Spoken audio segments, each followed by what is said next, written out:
সাকিব আল হাসানকে অসম্মান করে মন্তব্য করলেন ক্রীড়া উপদেষ্টা আসিফ মাহমুদ। বিস্তারিত জানতে পুরো ভিডিওটি দেখুন এবং খেলার সব আপডেট পেতে সাবস্ক্রাইব করুন আমাদের ইউটিউব চ্যানেলটি ও ফলো করুন ফেসবুক, ইনস্টাগ্রাম ও টিকটকে।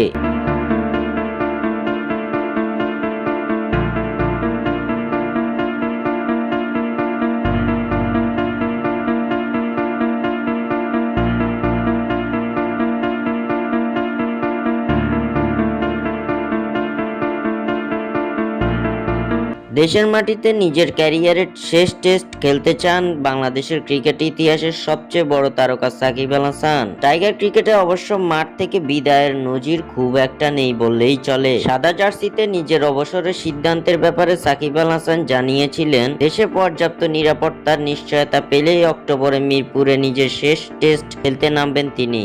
শুধু তাই নয়, খেলা শেষ করে নিরাপদে দেশ ছাড়ার নিশ্চয়তাটাও চেয়েছেন তিনি।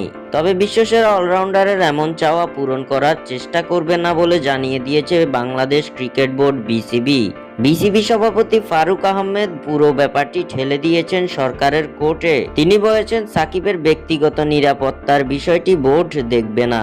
এবার সাকিবের নিরাপত্তা ইস্যুতে কথা বলেছেন অন্তর্বর্তী সরকারের যুব ও ক্রীড়া উপদেষ্টা আসিফ মাহমুদ। এ সময় একটু ঘুরিয়ে পেঁচিয়েই কথা বলেছেন আসিফ মাহমুদ। অন্তর্বর্তীকালীন সরকারের এই উপদেষ্টা জানিয়ে দিয়েছেন, খেলোয়াড় সাকিবকে সর্বোচ্চ নিরাপত্তা দিবে সরকার, কিন্তু রাজনীতিবিদ সাকিবের নিরাপত্তার ভার বহন করবে না তারা। এ প্রসঙ্গে আসিফ মাহমুদ বলেন, সাকিব আল হাসানের পরিচয় দুটি, এটি মনে রাখতে হবে। তিনি একজন খেলোয়াড়, সে হিসেবে তার যতটা নিরাপত্তা দেয়া দরকার সেটা দেয়া হবে। অপরদিকে তিনি একজন রাজনীতিবিদও, আওয়ামী লীগের হয়ে রাজনীতি করেছেন।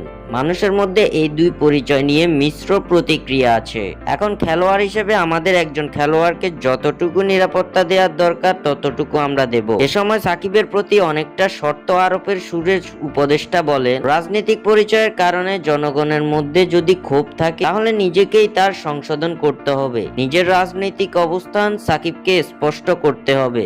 রাষ্ট্রের জায়গা থেকে রাষ্ট্র প্রত্যেক নাগরিককেই নিরাপত্তা দিতে বাধ্য এবং সেটা আমরা অবশ্যই করব।